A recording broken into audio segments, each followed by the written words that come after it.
We're hearing troubling new details in the case of a Danvers teen accused of murdering his teacher. It comes in the form of a confession to police. His lawyers are now trying to get thrown out. Jack Harper is live outside the courthouse in Salem. And Jack, he actually drew them a map to the body.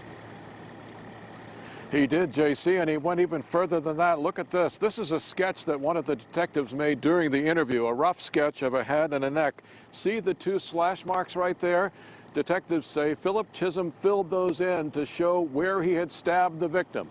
A full confession, yes, but he still never fully explained why it happened. He said that there was some trigger word that got him angry in his dealings with Colleen Ritzer. He would not reveal what that trigger word was.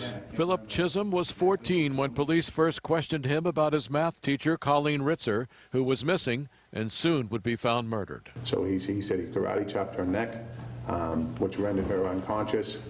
He talked about putting his hand on her mouth, and then he talked about dragging that box cutter across her neck without it causing any injury.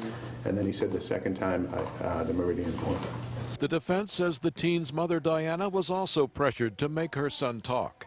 She told police he had had no problems with his math teacher. God is my witness. Just yesterday or the day before, he said, Mom, look how good I'm doing in math. I'm improving on math. And he brought me a piece of paper and he showed me like an 80-something on the thing. And he loves math. In his taped interview, Philip Chisholm told police where they would find Colleen's body.